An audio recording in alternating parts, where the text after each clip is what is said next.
Hello guys, പുതിയൊരു വീഡിയോയിലേക്ക് എല്ലാവർക്കും സ്വാഗതം. പുതിയൊരാഴ്ചയാണ്. ഓഗസ്റ്റിലെ ഫസ്റ്റ് ഫുൾ വീക്ക് കിട്ടാൻ പോകുന്നതാണ്. നമ്മൾ മാർക്കറ്റ് പ്രതീക്ഷിക്കാത്ത ഒരു രീതിയിലാണെന്ന് എല്ലാവർക്കും മാർക്കറ്റ് നോക്കിയിട്ടുണ്ടാവും. രാവിലെ എണീറ്റപ്പോൾ തന്നെ BTC എല്ലാം 51-52 റേഞ്ചിലേക്കൊക്കെ വന്നിട്ടുണ്ടായിരുന്നു. നമ്മൾ 50K വരെ എക്സ്പെക്ട് ചെയ്തിരുന്നു. കുറച്ച് ഇമ്പോർട്ടൻറ്റ് പോയിന്റ്സ് ഉണ്ട്. ഞാൻ നമ്മുടെ മുമ്പത്തെ ചാർട്ട് ഈ ഒരു വീഡിയോയിൽ എക്സ്പ്ലെയിൻ ചെയ്തിട്ടുള്ള ഒന്നും കൂടി എക്സ്പ്ലെയിൻ ചെയ്യാം. ക്രിപ്റ്റോ മാത്രമല്ല, entirely stock market, Indian stock market ആണെങ്കിലും നാസ്ഡാക്ക് ആണെങ്കിലും ജപ്പാൻ ആണെങ്കിലും ഏതാണെങ്കിലും എല്ലാം ഭയങ്കര രീതിയിൽ കുറഞ്ഞിട്ടുണ്ട്. റെസഷൻ വരുന്നു എന്നുള്ള രീതിയിലൊരു അൺസർട്ടനിറ്റി വരുന്നു. റെസഷൻ വരികയാണെന്നുണ്ടെങ്കിൽ അത് കുറേ എംപ്ലോയ്മെന്റ് റേറ്റും അങ്ങനത്തെ എംപ്ലോയ്മെന്റിന്റെ ഇതൊക്കെ കൂടി നോക്കിയപ്പോൾ ഭയങ്കരമായിട്ട് മാർക്കറ്റിൽ അൺസർട്ടനിറ്റി ഉള്ളതുകൊണ്ട് തന്നെയാണ് നല്ല രീതിയിലൊരു മാർക്കറ്റ് ക്രാഷ് നമ്മളിപ്പോൾ കാണുന്നത്. ക്രാഷ് എന്ന് വേണമെങ്കിൽ പറയാം, ചെറിയൊരു എമൗണ്ട് ഒന്നും അല്ല. കഴിഞ്ഞ ആഴ്ച 70, 68, 69 നിന്ന് 51ലേക്ക് പോകുമ്പോൾ വലിയ രീതിയിലൊരു ക്രാഷ് തന്നെയാണ് ഉണ്ടായിരിക്കുന്നത്. ബ്ലഡ് ഷെഡ് തന്നെ പറയാൻ പറ്റും. പിന്നെ പൊതുവേ ഓഗസ്റ്റ് മാസം എന്ന് പറയുന്നത് ക്രിപ്റ്റോന് അത്ര നല്ലൊരു മാസമല്ല. കഴിഞ്ഞ വർഷവും അതിന് മുമ്പത്തെ വർഷമൊക്കെ എടുത്ത് നോക്കുകയാണെങ്കിൽ നിങ്ങൾക്ക് കാണാൻ പറ്റും നല്ല രീതിയിലൊരു കറക്ഷൻ തന്നിട്ടുള്ള ഒരു മാസം തന്നെയാണ് ഓഗസ്റ്റ് എന്നുള്ളത്. അപ്പം ഇതിന്റെ മേജർ റീസൺസ് എന്തൊക്കെയാന്ന് പറഞ്ഞാൽ, ഒന്നാമത്തെ കാരണം എന്ന് പറയുന്നത് ഈ പറഞ്ഞ ഗ്ലോബൽ റിസഷൻ വരുന്നു എന്നുള്ള രീതിയിലൊരു ന്യൂസ്. എല്ലാ സ്റ്റോക്സും വെള്ളിയാഴ്ചക്ക് US എല്ലാ സ്റ്റോക്കും ഭയങ്കരമായിട്ട് എത്രയോ ട്രില്യൺ ലിക്വിഡേറ്റ് ആയിട്ടുണ്ടായിരുന്നു. സോ മാത്രമല്ല അവരുടെ ഒരു ഇത് വന്നിരുന്നു, എന്താ പറയുക, എംപ്ലോയ്മെന്റ് റേറ്റ് വന്നിരുന്നു. US എംപ്ലോയ്മെന്റ് റേറ്റ് പറഞ്ഞപ്പോൾ ആണെങ്കിൽ more than expected unemployment rate increase to 4.3. കാരണം ജോലി ഇല്ലാതിൻ്റെ ഇൻക്രീസ് ആയി 4.3% കഴിഞ്ഞ മാസത്തെക്കാളും കൂടുതലായി എന്നുള്ള രീതിയിലൊരു ഭയങ്കരമായിട്ട് നെഗറ്റീവായിട്ട് ന്യൂസ് വന്നു. അതുകൊണ്ട് തന്നെ ഗ്ലോബൽ റിസഷനിലേക്ക് പോവുകയാണ് എന്നുള്ള രീതിയിൽ മാർക്കറ്റിൽ ഒരു ന്യൂസ് വരുന്നുണ്ട്. അതിൻ്റെ ഭാഗമായിട്ടാണ് ഈ മറ്റുള്ള എല്ലാ മാർക്കറ്റും ഡൗൺ ആയത്.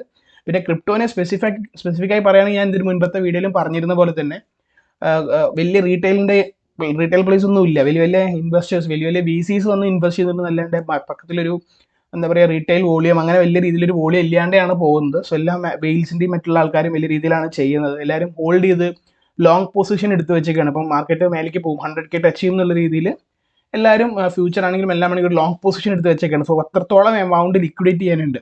സോ വലിയ രീതിയിലൊരു കറക്ഷൻ നമ്മൾ പ്രതീക്ഷിച്ചിട്ടുണ്ടായിരുന്നു. അങ്ങനെ വരരുതെന്നാണ് വിശ്വസിച്ചിരുന്നത്, പക്ഷേ നമ്മുടെ അനാലിസിസ് പ്രകാരം വിശ്വസിച്ചിരുന്നു. ഇനിയിപ്പം പറയാനുള്ളൊരു ഇമ്പോർട്ടൻറ്റ് പോയിന്റ് എന്ന് പറയുന്നത്, നമ്മൾ മാർക്ക് ചെയ്തിട്ടുള്ളത് അത് ഞാൻ ചാർട്ടിനടുത്ത് കാണിച്ചു തരാം. സോ ആ ഒരു പോയിന്റ് ബ്രേക്ക് ചെയ്തെങ്കിൽ വീണ്ടും ഒരു ക്രാഷ് ഉണ്ടാവും. സോ അത് ഉണ്ടാവില്ലേ എന്ന് പ്രാർത്ഥിക്കാം. സോ മേജർലി ഇങ്ങനത്തെ കുറച്ച് കാര്യങ്ങളാണ് ബിറ്റ്കോയിൻ ഇത്രയും വലിയത് ഈ ഒരു ദിവസം കൊണ്ട് പറയുന്നത്. 600 മില്യൺ ലിവറേജ്ഡ് ലോങ്സ് ആണ് ലിക്വിഡേറ്റ് അയക്കുന്നത്. 600 മില്യൺ മീൻസ് അത്രയും പേര് ലോങ് പൊസിഷനിലേക്ക് കുറച്ച് ലിവറേജ് ഒക്കെ എടുത്ത്, ഇപ്പം 45 ഒക്കെ വന്ന സമയത്ത് 45-50,000 ഒക്കെ ആയ സമയത്ത് ചെറിയ രീതിയിൽ ലിവറേജ് എടുത്ത ആൾക്കാർ ഹോൾഡ് ചെയ്ത് വെച്ചിട്ടുണ്ടാവും. സോ ഈ 70K ഒക്കെ പോയി കഴിഞ്ഞാൽ ഭയങ്കരമായി മീൻസ് അവർക്ക് നല്ല രീതിയിൽ പ്രോഫിറ്റബിൾ ആവുമല്ലോ. സോ അതെല്ലാം ലിക്വിഡേറ്റ് ചെയ്തേ പറ്റൂ. അതിന് വേണ്ടിയിട്ടുള്ള ഒരു വെയിൽ പ്ലേ ആവാം എന്നുള്ള രീതിയിൽ തന്നെയാണ് മാർക്കറ്റ് പോകുന്നത്. പിന്നെ ഞാൻ പറഞ്ഞ ഓഗസ്റ്റ് മാസം എന്ന് പറയുന്നത് ഇപ്പോൾ 1 ഡേ ചാർട്ടാണ് BTCയുടെ. സോ ഇവിടെ നിങ്ങൾക്ക് കാണാം, ഇവിടെ നോക്കി ഇത് ഓഗസ്റ്റ് ആണ്, ഈ കാണുന്ന ചാർട്ട്. ഈ ഓഗസ്റ്റിനകത്ത് മാത്രം ഈ പോയ സമയത്ത് വീണ്ടും ഒരു കറക്ഷൻ നമ്മളിവിടെ കണ്ടിരുന്നു. സോ ഈ ഓഗസ്റ്റ് ഭയങ്കരമായിട്ടൊരു ബ്ലഡ് ഷെഡ് എന്ന രീതിയിൽ വേണ്ടി അങ്ങനെ പറയാം, ഭയങ്കരമായിട്ട് കറക്ഷൻ വന്നിരുന്നു. അത് കഴിഞ്ഞിട്ടുള്ള ഓഗസ്റ്റ്, ഇവിടെയും ഈ ഒരു ഓഗസ്റ്റിലും ബീറിഷ് ക്യാൻഡിൽ തന്നെയാണ്. അത് കഴിഞ്ഞിട്ട് രണ്ടും അല്ലാത്ത കാര്യം ഞാൻ പറഞ്ഞു. അതിന് മുൻപത്തെ ഓഗസ്റ്റിന്റെ കാര്യം, അതിന്റെ മുൻപത്തെ ഓഗസ്റ്റ് നോക്കുകയാണെങ്കിലും ഏകദേശം സെപ്റ്റംബർ അതിനുശേഷം ഒരു ചെറിയൊരു ബുള്ളിഷ് വന്നിരുന്നു. പക്ഷെ എന്നാലും അതിന് തൊട്ടപ്പുറത്ത് വലിയ രീതിയിലൊരു മാറ്റം ഉണ്ടായിരുന്നില്ല. കഴിഞ്ഞ 2 വർഷമായിട്ട് ഓഗസ്റ്റ് എന്ന് പറയുന്നത് പേടിപ്പെടുത്തുന്ന ഓഗസ്റ്റ് ആയിരുന്നു. സോ ആ ഒരു രീതി തന്നെയാണ് ഇപ്പോഴും കണ്ടിന്യൂ ചെയ്യുന്നത്. ഈ ഒരു ഓഗസ്റ്റ് തന്നെ ഇത്രയും വലിയൊരു മൂവ്മെന്റ് ആണ് വന്നേക്കുന്നത്. ഏറ്റവും വലിയൊരു മൂവ്മെന്റ് വേണമെങ്കിൽ ഈ ഒരു ഓഗസ്റ്റ് എന്ന് പറയാം. ഇനി ഞാൻ അന്ന് പറഞ്ഞിട്ടുള്ള അനാലിസിസ് അനുസരിച്ച് 1 ഡേ ചാർട്ടിനകത്ത് നോക്കുകയാണെങ്കിൽ ഇത് നമ്മുടെ ലാസ്റ്റ് സോൺ എന്ന് പറഞ്ഞ് ഞാൻ മാർക്ക് ചെയ്തത് ഡെയിലി ടൈം ഫ്രെയിമിൽ കേട്ടോ. അത് ഇവിടെയാണ് ഞാനൊരു സോൺ പറഞ്ഞിരുന്നത്. ഇത് ഹാഫ് മിറ്റിഗേറ്റഡ് ആണ് എന്ന് ഞാൻ പറഞ്ഞു. മീൻസ് ഹാഫ് പോലും മിറ്റിഗേറ്റഡ് അല്ല, ഇനി ഹാഫ് മിറ്റിഗേറ്റഡ് ആവാം എന്ന് ഞാൻ പറഞ്ഞിരുന്നു. 1 ഡേ ചാർട്ടിനകത്ത് 4 ഹവറിനകത്ത് ബിയറിഷ് എന്നുള്ളത് മീൻസ് ബുള്ളിഷ് ആയിരുന്നു, പക്ഷെ വീണ്ടും അത് ബിയറിഷിലേക്ക് മാറിയിട്ടുണ്ട്. ഈ ഒരു ക്യാൻഡിൽ ബ്രേക്ക് ചെയ്ത് പോവുകയാണെന്നുണ്ടെങ്കിൽ ഇവിടെ വന്ന് ബോഡി ക്ലോസോടുകൂടി ഇന്നത്തെ ക്യാൻഡിലോ അല്ലെങ്കിൽ 2 ദിവസത്തിനുള്ളിലുള്ള ക്യാൻഡിലോ ഈ ഒരു ഏരിയ ബ്രേക്ക് ചെയ്തിട്ട്, അത് ലാസ്റ്റ് പറയുന്ന പ്രൈസ് എന്ന് പറയുന്നത് 50,000 അല്ലെങ്കിൽ 50,600 അല്ലെങ്കിൽ 50,500 എന്നുള്ളതോട് ബോഡി ബ്രേക്കോടുകൂടി വരികയാണെങ്കിൽ വീണ്ടും നമ്മൾ ഒന്ന് പ്രതീക്ഷിച്ചിരിക്കണം. നമുക്ക് എന്തും സംഭവിക്കാൻ അൺസർട്ടനിറ്റി ഭയങ്കര കൂടുതലാണ്. അത് കഴിഞ്ഞാൽ നമുക്ക് 43ലേക്ക് ഒരു സോൺ ഇവിടെ കാണാം.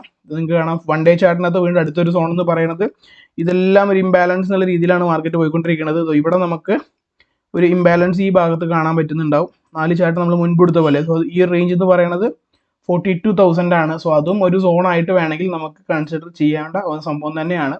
ഇത് 1 ഡേ ഡെയിലി വരുന്ന അടുത്തൊരു സംഭവം. ഹോപ്പ്ഫുള്ളി ഇത് ബ്രേക്ക് ആവാണ്ട് ഇവിടെ വന്നിട്ട് ലിക്വിഡേറ്റ് ഇപ്പോഴത്തെ മൂവ്മെന്റ് അനുസരിച്ച് കറക്റ്റാണ്. കാരണം ഈ ഒരു ഭാഗത്ത് വന്നു, ഈ ഭാഗത്ത് തട്ടി, ഇത് മേ ബി റീബൗണ്ട് ആയാലും all good, well and fine എന്ന് പറയാം. ഇവിടെ ഒരു സോൺ വരച്ചിട്ടുണ്ട് ഞാൻ, നിങ്ങൾക്കത് കാണാൻ പറ്റുമെന്ന് അറിയില്ല. ഇത് 1 ഡേയുടെ അകത്ത് റീഫൈൻ ചെയ്തിട്ടുള്ള 4 ഹവർ ടൈം ഫ്രെയിമിൻ്റെതാണ്. അപ്പം ഇനി ഒരു മൂവ്മെന്റ് മാക്സിമം ഈ ഒരു രീതി വരെ നമുക്ക് എക്സ്പെക്ട് ചെയ്യാൻ വേണമെങ്കിൽ ഇവിടെ വന്ന് മിറ്റിഗേറ്റഡ് ആയി അതിങ്ങനെ വന്ന് മിറ്റിഗേറ്റഡ് ആയിട്ട് വീണ്ടും പോവുകയാണെങ്കിൽ വെൽ ആൻഡ് ഗുഡ്. അതല്ല ഇത് ബ്രേക്ക് ചെയ്ത് പോവുകയാണെങ്കിൽ we need to be aware, like എന്താ ഉണ്ടാവുക എന്ന് അറിയാൻ പറ്റില്ല.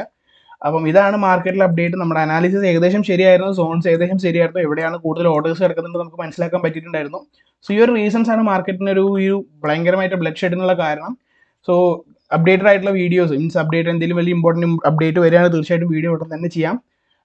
തീർച്ചയായിട്ടും വീഡിയോ ഇഷ്ടപ്പെടുകയാണെങ്കിൽ ലൈക്ക് ചെയ്യുക. വേറെ നല്ലൊരു വീഡിയോ ആയിട്ടാണ് എല്ലാവർക്കും ഹാപ്പി ഇൻവെസ്റ്റിംഗ്.